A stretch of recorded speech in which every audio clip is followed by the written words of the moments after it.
नमस्कार मित्रांनो, मी आर्किटेक्ट विवेक रसाळ आणि आपल्या सर्वांचे स्वागत आहे एका नवीन व्हिडिओमध्ये. आज आपण व्हिडिओ बघणार आहोत तो म्हणजे नॉन कंजेस्टेड एरियामध्ये आपण जे सेटबॅक सोडतो त्याचे काही नियम बघणार आहोत. तर UDPCRच्या पान नंबर 109 हे आपल्याला 6.2 यामध्ये आपल्याला नॉन कंजेस्टेडसाठी हे आपल्याला नियम बघायला मिळतात. तर 6D हे टेबल आहे. तर हा पहिला कॉलम आहे तो डिस्क्रिप्शन ऑफ रोड आहे. मिनिमम प्लॉट साईज आणि ही विड्थ आहे आणि हे मिनिमम फ्रंट किंवा रोडकडून जो आपण मार्जिन सोडतो ते आहे. हे टेबल आहे ते साईड मार्जिन आहे, लेफ्ट आणि राईट, आणि हे आहे ते रिअरवालं आहे आणि ते काही रिमार्क्स दिलेत. तर हे जे टेबल आहे हे 15 मीटरपर्यंतच्या बिल्डिंगसाठी आहेत. ज्यांची उंची, ज्या बिल्डिंगची उंची 15 मीटरपर्यंत आहे त्या बिल्डिंगसाठी आहे.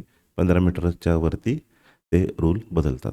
तर पहिला आपली केस काय आहे की roads of width 30 metre and above in the local authority area. Minimum plot size हा 450 स्क्वेअर मीटर लागतो आणि ही त्याची जी समोरची रुंदी आहे, मिनिमम विड्थ आहे ही 15 मीटर लागते.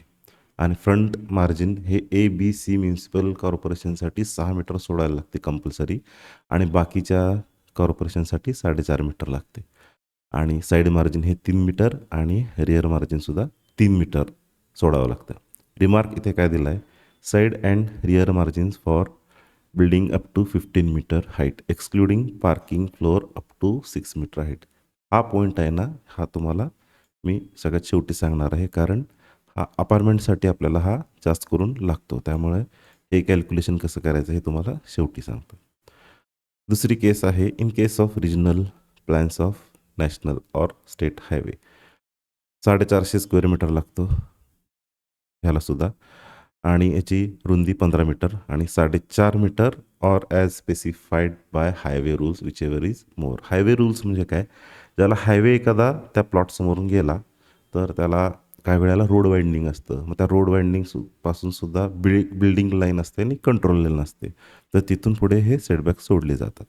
जर हायवे नसेल तर 4.5 metre from the plot boundary जी रोडला घासून असते ती. त्यानंतर साईड मार्जिन हे 3 मीटर आहे, रिअरसुद्धा 3 मीटर आहे. इथे रिमार्क हा सेमच दिलेला आहे. त्यानंतर roads of width 18 metre and above but below 30 metre. तर 30 ते 18 मीटरमध्ये minimum plot area 250 square metre लागतो. 10 मीटरची कमीत कमी त्याला रुंदी लागते.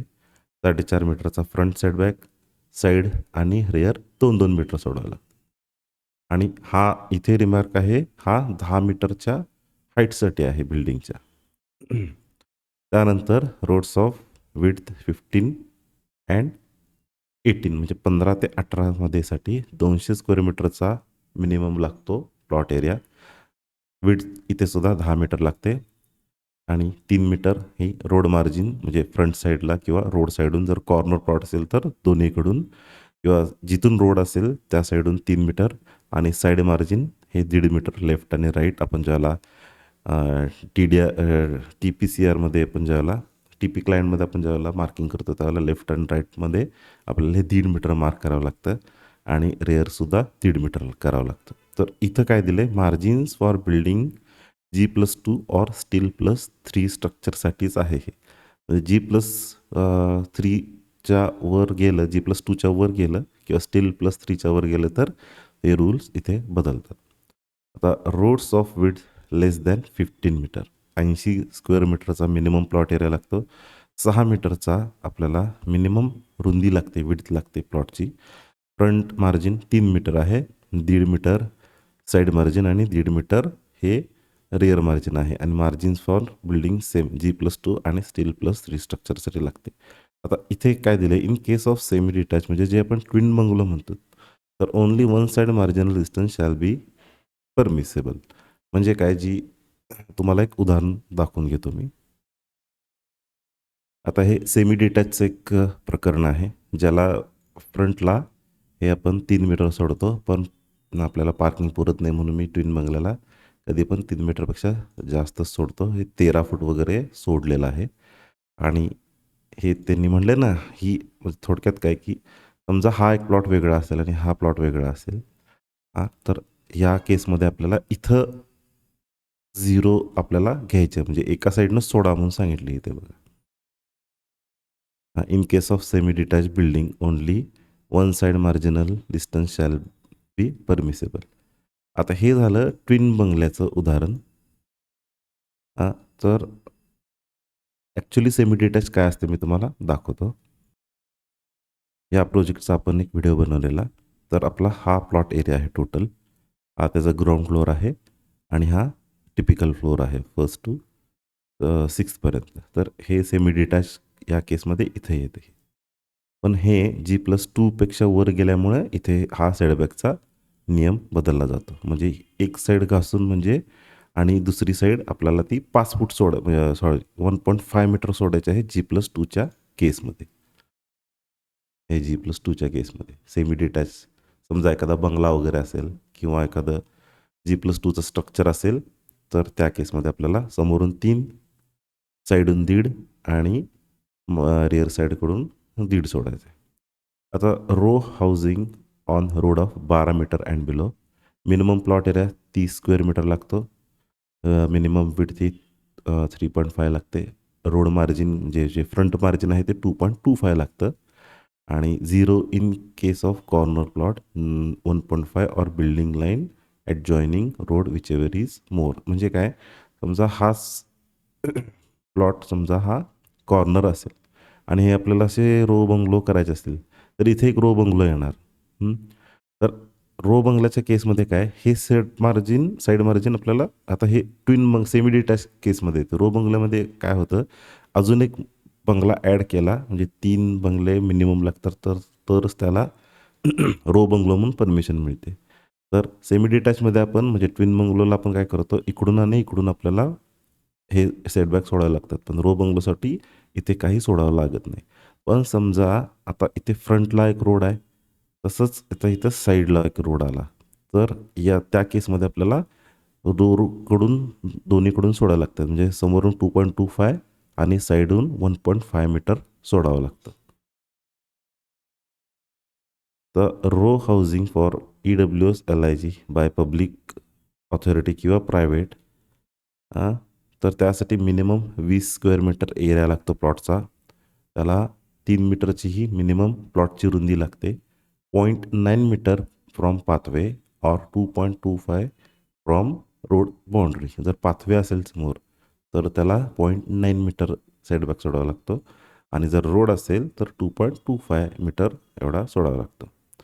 हा 0 सेम म्हणजे त्याला काय आपल्याला साईड मार्जिन सोडावं लागत नाहीत. आणि सेम तसंच आहे की जर कॉर्नर प्लॉट असेल तर त्या केसमध्ये आपल्याला 1.5 मीटर सोडावा लागतो आणि 0.9 मीटर हा रिअर सोडायला लागतो. या केसमध्ये काय G+1 किंवा G+2साठी G+2 करता येत नाही या केसमध्ये. आता ह्या काही नोट्स आहेत त्या बघू. The width of the road in above table shall govern the require in column 3 to 8. Okay. In case of serial number 1 to 6, structure having higher height may be permitted subject to marginal distance mentioned in regulation 6.2.3. म्हणजे आपण ज्याला apartment करतो ना त्यासाठी आहे ते मी तुम्हाला सांगतो पुढं. The minimum area of plots fronting on service road along highways shall be with reference to the actual width of the service road. म्हणजे काय की आपल्याला इथे जो रोडची विड्थ सांगितले ना ही ह्या रोडच्या, तर तो सर्व्हिस रोडला सुद्धा तेच नियम ॲक्ट होणार म्हणून ह्या इथं पॉईंट दिलेला आहे. असं नाही की सर्व्हिस रोड आहे म्हणून नियम चेंज होणार. आता for semi detach building the side margin shall be on side only. Plots for semi detached building shall be in pairs. म्हणजे मागाशी सांगितलेलं तसंच आहे. Row housing plots at the junction of 2 road shall be larger to maintain the setback from both roads. म्हणजे काय की दोन्ही रोडकडून आपल्याला सेम सेटबॅक सोडावा लागणार आहे 2.25. Not more than 12 and not less than 3 plot shall be allowed in each block of row housing. म्हणजे मगाशी सांगितलं त्याप्रमाणेच की मिनिमम 3 बंगले असतील अटॅच तर त्याला रो बंगलो म्हणलं जातील. तर 2 असतील तर त्याला सेमी डिटॅच म्हणतात. आणि अशी जी रो बंगल्याची मॅक्झिमम आपण किती बंगले करू शकतो किंवा प्लॉट्स तर हे मॅक्झिमम 12 मीटर करावे लागतात. 12 मीटरच्या वर गेले म्हणजे सॉरी 12 युनिटच्या वर रो बंगलो गेले तर त्याला काहीतरी 4.5 मीटरचा पाथवे किंवा रोड सोडावा लागतो. ते येईलच पुढं. Each block shall be separated from other by a 4.5 meter wide road or pathway or 4.5 meter side marginal distance within the plots or space including the side marginal distance of the plot. म्हणजे तेच की त्या 12 समजा तुमचे 24 असतील तर 12चा एक block करायचा आणि दुसरा 12चा एक ब्लॉक करायचा आणि त्या 2 ब्लॉकमध्ये आपल्याला हे 4.5 मीटरचं एकतर साईड मार्जिन सोडायला पाहिजे, नाहीतर मग तिथून तुम्हाला पाथवे द्यावा लागेल. No garage shall be permitted in the building having stilt or basement provided for parking. याचं काय सिंपल अर्थ आहे.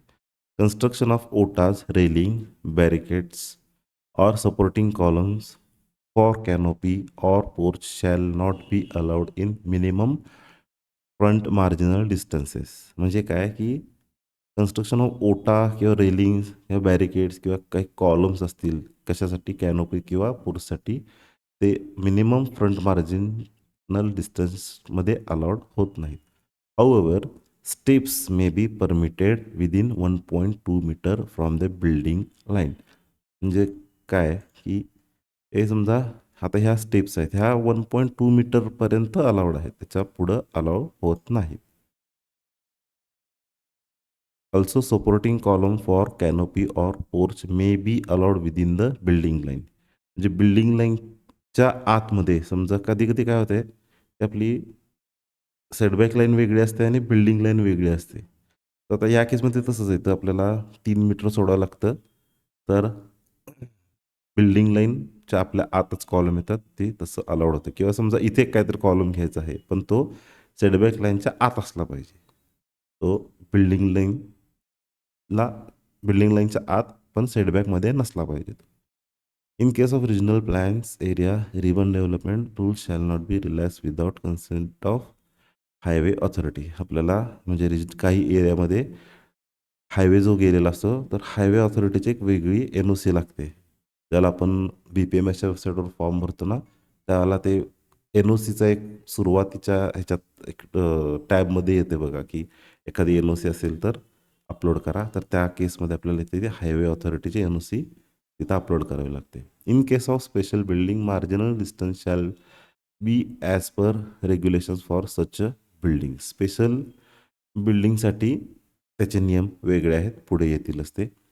The plot width to depth ratio shall be 1:1.5 to 1:2.5 as far as possible in plotted layout. म्हणजे ज्यावेळेला plotting आपण करतो ना त्यावेळेलाच आपण ती काळजी घेतली पाहिजे की समजा 10 मीटरची आपली जर रुंदी असेल तर आपल्याला 15 मीटरची ही लांबी द्यावी लागते. ही मिनिमम झाली आणि मॅक्झिमम किती 10 मीटर असेल तर 250 सॉरी 10 मीटर असेल तर 25 मीटर म्हणजे 10 बाय 25 मीटरचं ही मॅक्झिमम आपलं हे असा रेशो असला पाहिजे. म्हणजे 10 मीटर बाय 260 मीटर आपल्याला असं अलाव होत नाही.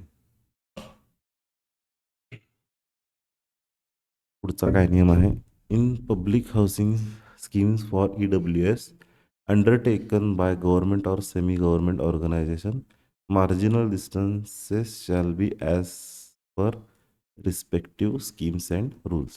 हे काय सेम म्हणजे सिम्पल आहे की ज्याला आपल्याला EWSच्या स्कीम्स गव्हर्नमेंटला अंडरटेकिंग असतील किंवा सेमी गव्हर्नमेंट बॉडीजना असतील तर त्या रिस्पेक्टिव्ह स्कीम्स आणि रूलप्रमाणे ते नियम पाळावे लागतील. The front setback set out in already approved and partially developed layouts or schemes may be retained as per original approval so as to maintain the building line. म्हणजे आपण ज्याला प्लॉटिंगचं किंवा लेआउटचं आपण ज्याला अप्रूव्ह ऑलरेडी आपण त्यामध्ये कधी कधी बिल्डिंग लाईन वगैरे दाखवतो तर ते जे अप्रूव्हल झालेलं असतं ते त्याप्रमाणे आपल्याला ते परमिशन देताना तेच सेटबॅकने आपल्याला परमिशन मिळते. त्याच्यापेक्षा आपल्याला सेटबॅक हे कमी होऊन देत नाही. The pattern of development like semi detach row housing etcetera in already approved layout shall be as per said approved layout. म्हणजे आपण प्लॉटिंग पाडतो त्यावेळेला तुम्ही बघितलं असेल की प्लॉटचं नेचर विचारते ती की सिंगल प्लॉट आहे की सेमी डिटॅच्ड आहे की रो बंगलोसाठी आपण एखादा प्लॉट डेव्हलप करावलं आहे, तर ते त्याप्रमाणेच तुम्हाला permissions already approved layout shall be as per said approved layout. म्हणजे त्याप्रमाणेच तुम्हाला ते नियम पाळावे लागणार. म्हणजे असं नाही की बाबा तुम्ही सिंगल एक प्लॉट आहे आणि त्याच्यामध्ये तुम्ही रो बंगलो करताय, तर ते तसं नाही चालत इथं. ऑलरेडी अप्रूव्ह प्रमाणेच आपल्याला तिथे प्रोजेक्ट करावा लागेल. Where commencement certificate is granted prior to publication to draft development sanction. Okay, हा काय एवढा इम्पॉर्टंट नाही. In case of redevelopment project it up to हा पण एवढा नाही आहे. हा काय जनरल नाही आहे. हा म्हणजे स्पेशल केसेसमध्ये येतात हे. Subsidiary structure as garage limited one out house, हे हे एवढं कोण हे वापरत नाही जास्त करून. रेअर अँड साईड मॅरेज नाला subject to regulation regarding site not eligible for construction of building and construction within flood line. हा एक सेपरेट, हा मोठा चॅप्टर आहे ॲक्च्युली. ह्याच्यावर एक सेपरेट व्हिडिओ होऊ शकतोय. कारण मला एका केसमध्ये फार प्रॉब्लेम आलेला. ते ब्ल्यू लाईन आणि रेड लाईन असते जी फ्लड लाईन, ते तुम्हाला ते सॉरी इरिगेशन डिपार्टमेंटचं बरंचसं काय काय ते येते ह्याच्यात. त्याच्या परमिशन वगैरे घ्यावं लागतं. तो सेपरेट व्हिडिओ होईल आपला. The plots which are substandard in area shall be developed as per marginal distance mention in the about table with reference to road width. हे काय सेमच आहे. In case of plots having approach by dead end road point access, front margin shall be limited to width of point access. Building line along with classification shall be applicable. हे building आणि control लाईनचं येते. तर हे other बिल्डिंगसाठी आहेत. जसं की काही types of buildings असतात ज्यामध्ये आता मेडिकल बिल्डिंग्स आहेत, तर त्याला मिनिमम म्हणजे हॉस्पिटल मॅटर्निटी होमसाठी 9 मीटर मिनिमम रोड विड्थ लागते in case of ABC municipal corporation, आणि 7.5 मीटर हे डी क्लास आणि त्याच्या पुढच्या म्युन्सिपल कॉर्पोरेशनसाठी लागतात. या मार्जिनल डिस्टन्स सेमच आहेत. फक्त काय हे side marginal distance of minimum 3 metre हे साईड मार्जिनल डिस्टन्स सोडावे लागतात आपल्याला. बाकी फ्रंट मार्जिन आहे ते आपल्याला 6D प्रमाणे सोडावे लागतात. रोड रिक्वायर्ड, आता हे पण hospital maternity under category of special building. ही आहे ती नॉन स्पेशल बिल्डिंग आणि ही आहे ती स्पेशल बिल्डिंगसाठी दिलेलं आहे. याच्यासाठी रेग्युलेशन 3.3.9 हे वाचायला लागतं. आणि स्पेशल बिल्डिंग असल्यामुळे याला 6 मीटर चारी साईडनं सोडावं लागतं. Height of building subject to provision of Maharashtra fire prevention and life safety measures act 2006. तर स्पेशल बिल्डिंग असली की आपल्याला ती फायर एनओसी ही लागतेच. आणि आपल्याला ते रिपोर्टमध्ये जनरेट होतं बघा की फायर हायड्रेंट्स किंवा वेट रायझर, ड्राय रायझर ते टाकावे लागतात की नाहीत, ते आपल्याला त्या रिपोर्टमध्ये सुद्धा दाखवलं जातं बघा. आता एज्युकेशनल बिल्डिंगसाठी हे आहेत नियम, हे पण वाचून घ्या. हे मी जास्त फोकस करत नाही कारण ह्याचे एवढे जास्त केसेस येत नाही. आता सिनेमा थिएटर असेल, 12 मीटर हा आपल्याला रोड विड्थ लागते आणि 12 मीटरचं सेटबॅक फ्रंटला सोडावा लागतो आणि 6 मीटर हा बाकीकडून सोडावा लागतो. आणि ह्याला बरेचसे इथे रिमार्क्स आहेत बघा. फार मोठे रिमार्क्स आहेत. सिनेमा हॉल किंवा सिनेमा थिएटर आपण ज्याला डिझाईन करतो, मल्टिप्लेक्स वगैरे, फार क्रायटेरियाज आहेत. हे वाचल्याशिवाय कोणी डिझाईन करू नका. त्याचा पूर्ण अभ्यास करा. मंगल कार्यालय, आता मंगल कार्यालय हे नॉन स्पेशल असेल तर road width as required for R2 झोनप्रमाणे इथे रोड विड्थ लागते 3 मीटर सगळीकडून सोडावं लागतं. ते जर स्पेशल बिल्डिंग म्हणून ट्रीट करणार असेल तर 12 मीटर फ्रंटचा रोड लागतो आणि 6 मीटर हे मार्जिनल डिस्टन्स चारही साईडनं सोडावे लागतात. तर फ्युएल स्टेशन असेल, मग ते LPG असेल किंवा पेट्रोल पंप असेल, त्याला 9 मीटर मिनिमम रोड लागतो आणि 4.5 मीटर हे सगळीकडून सोडावं लागतं. याचेसुद्धा नियम आहेत. त्याला वेगळं बरेचसे NOCs आपल्याला घ्यावे लागतात.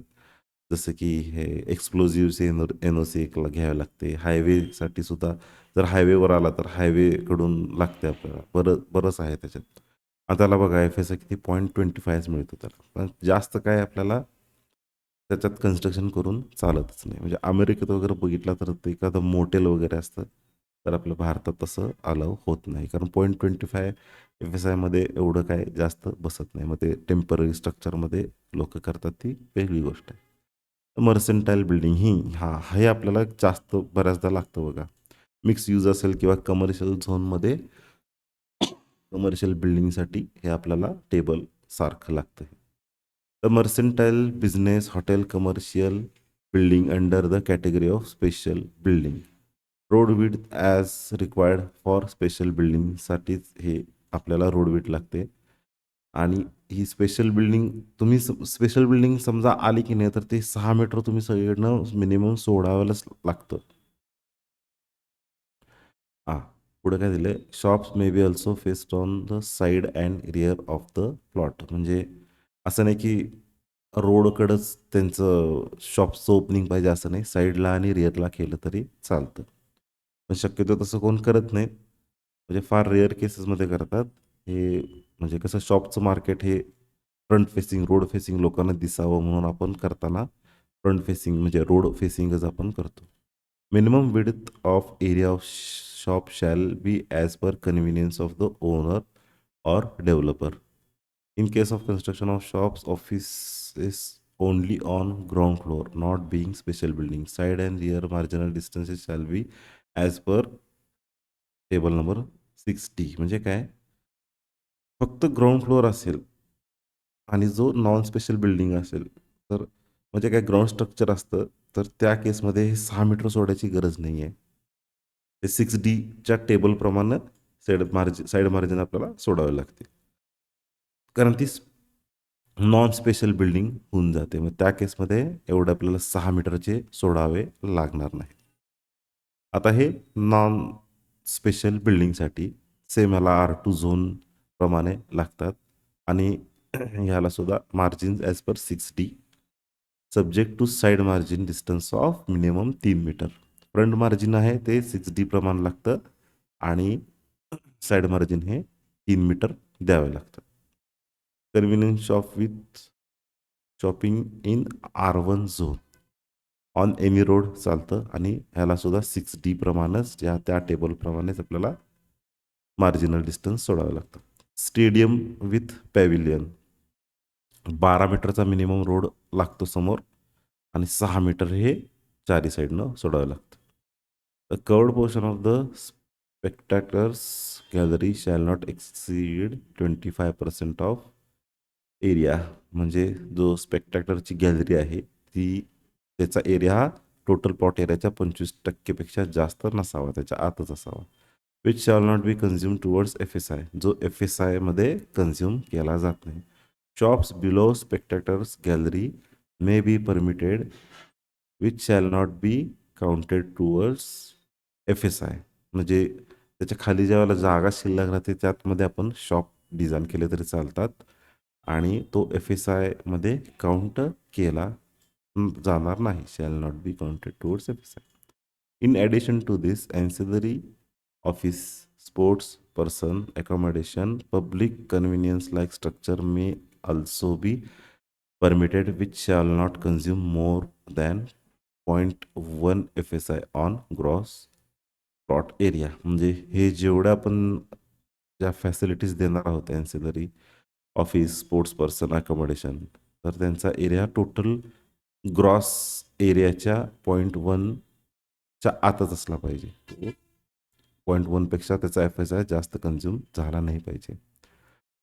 In case of plots fronting on national highway, state highway, and major district road in regional plan, the building line shall be as per urban development rules or as given in table above, whichever is more. म्हणजे त्या ऑथॉरिटीनुसार जे आपल्याला building control line mark करून दिले असतात त्याच आपल्याला follow कराव्या लागतात. Side and rear margin mention upon table shall be subject to regulation number 6.2.3. म्हणजे हे जे खालचा आहे ना हा या केसप्रमाणे द्यावं लागतं. In case of special building marginal distance shall be as per regulation for special building. Special बिल्डिंगचा एक वेगळा चॅप्टरच आहे याच्यामध्ये. A stadium should desirably accommodate 400 metre running track. म्हणजे 400 मीटरचा आपल्याला रनिंग ट्रॅक द्यायलाच लागतो. For above buildings permissible FSI shall be as per regulation number 6.3 unless otherwise specified above.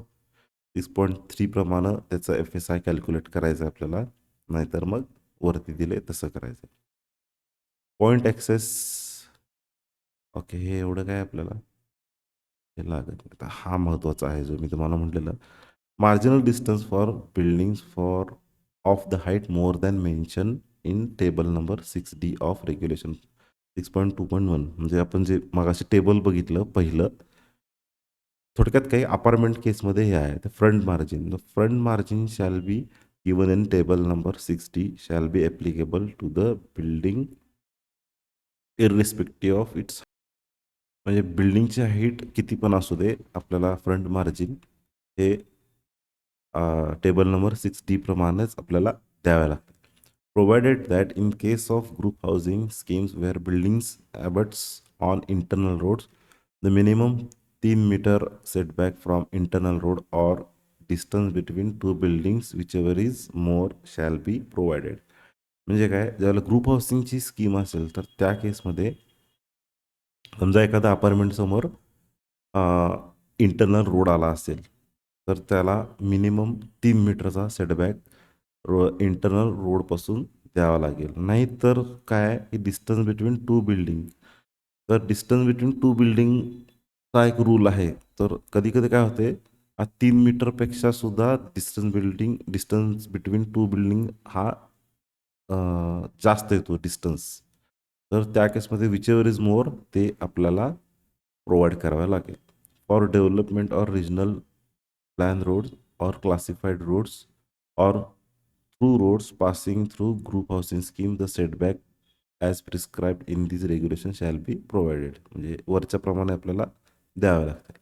Side or rear marginal distance. Side or rear marginal distance in the relation to the height of the building for the light and ventilation shall as below. The marginal distance on all sides shall be as per table number 6D or table number 6E for the building height or floor mentioned therein. For height more than stipulated in table number 6D or table number 6E, the marginal distance on all sides except the front side of the building shall be minimum h by 5, where h is equal to height of the building above the ground level. म्हणजे काय, 15 मीटरपेक्षा वर आपली height गेली बिल्डिंगची तर त्या केसमध्ये h/5 हा रूल आपल्याला पाळावा लागतो. म्हणजे जेवढी उंची असेल त्याला 5 डिवाइड करायचं आणि जे उत्तर येईल तेवढं आपल्याला सेटबॅक सोडावं लागतं. पण त्याच्यातून पुढं काही हे आहेत बघा. Provided that such marginal distance shall be subjected to maximum of 12 metre from the plot boundary and distance between two building shall be as per regulation number 6.2.4.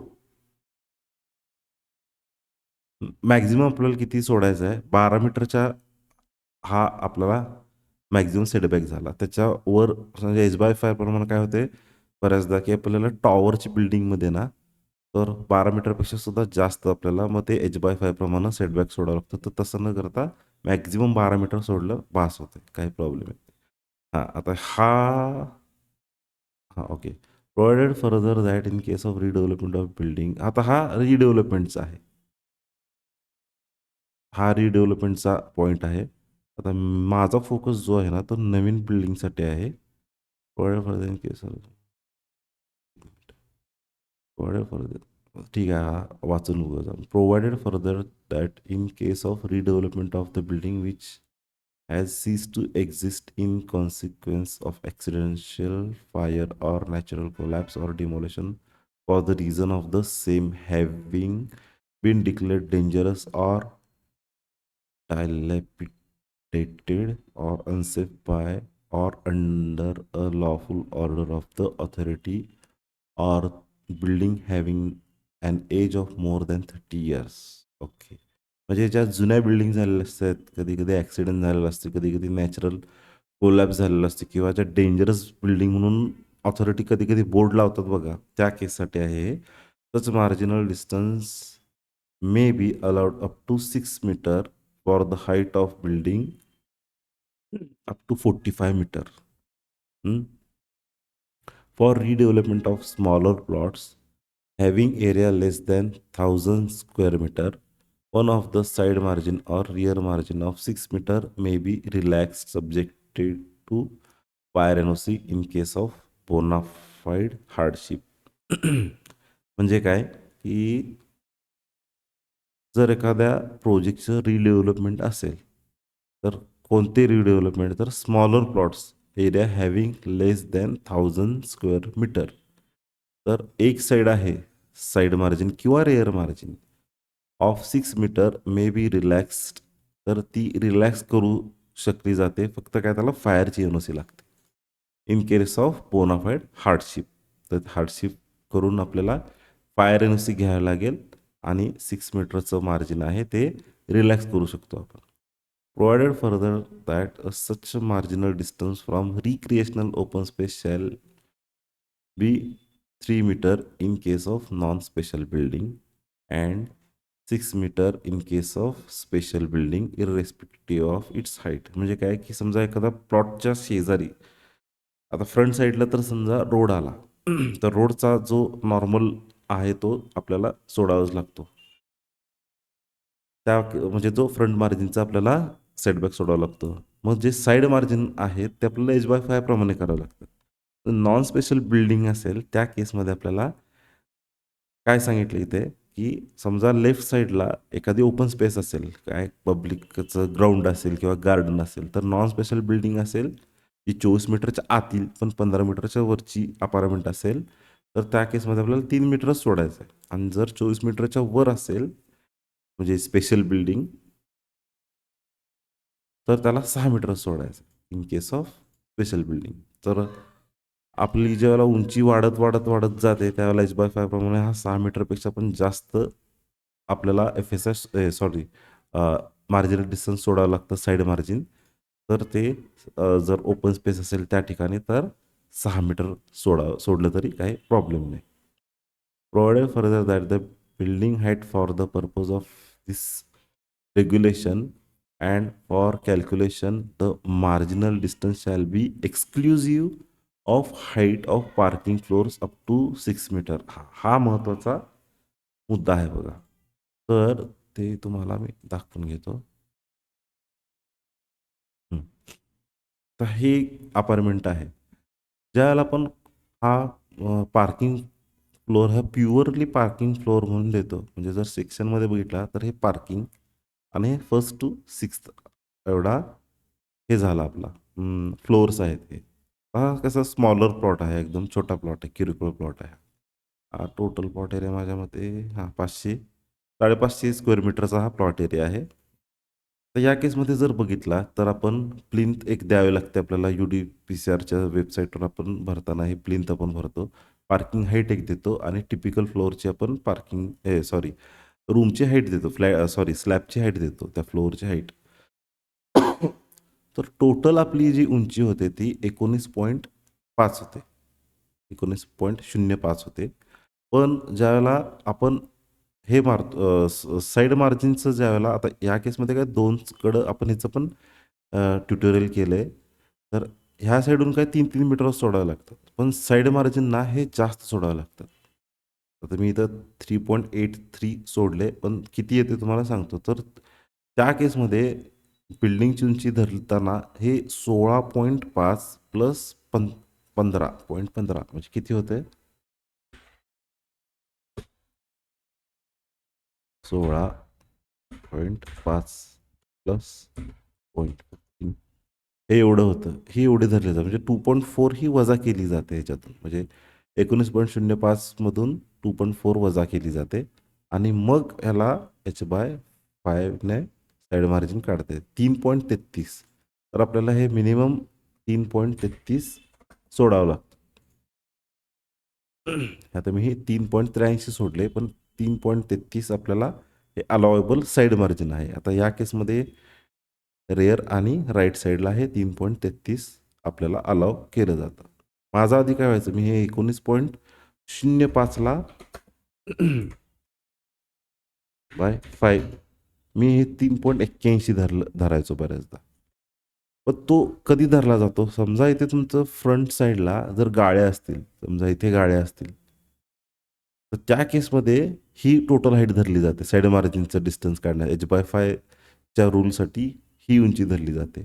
तेच जर पार्किंग प्लस असेल आणि पार्किंगची हाईट त्यांनी किती सांगितली आहे मिनिमम 6 मॅक्झिमम 6 मीटरपर्यंत मिनिमम 2.4 असते. तेच पार्किंग समजा स्टॅक पार्किंग वगैरे देणार असाल तर आपण ही जी पार्किंगची उंची आहे ही 6 मीटरपर्यंत देऊ शकतो आपण. तर त्या केसमध्ये सुद्धा ती ही 6 मीटरची जी पार्किंगची उंची आहे ती मायनस केली जाते. प्लिंथ आणि टोटलवरचे मजले मोजून मग h/5 प्रमाणे कॅल्क्युलेट होतं ते.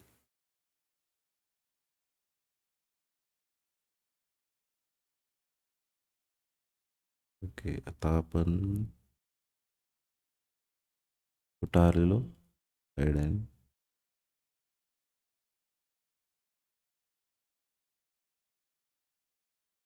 ओके हे रिडेव्हलपमेंट झालं हे झालं. Provided further that where rooms do not derive light and ventilation from the exterior open space that is dead wall, such a marginal distance may be reduced to 6 meter in case of special building and 3 meter in case of other buildings.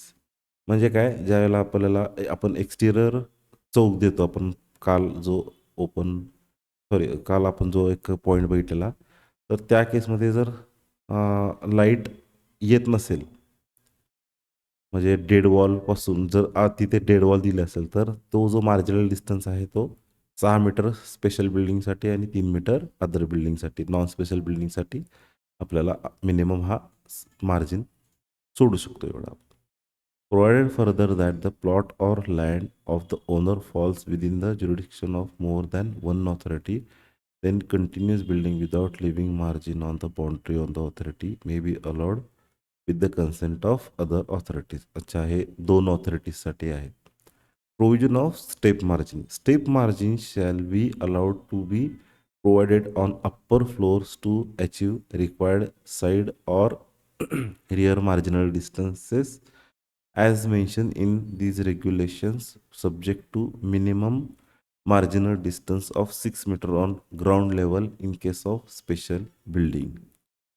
हा हा काय सांगितलं की बऱ्याचदा काय होतं आपलं F S शिल्लक राहतो. मग आपण आता हे 6 फ्लोअर आहेत तर आपल्याला समजा 10 किंवा 12 फ्लोअरपर्यंत आपण जाऊ शकत असेल जर एफ एस आपला तेवढा कन्झ्युम होत असेल तर तो स्पेशल बिल्डिंगमध्ये जातो. ऑब्व्हियसली 24 मीटरच्या वर गेले की स्पेशल बिल्डिंग जातं. मग तो h/5 प्रमाणे तो हा सेटबॅक इतका वाढत जातो की काहीच शिल्लक राहत नाही.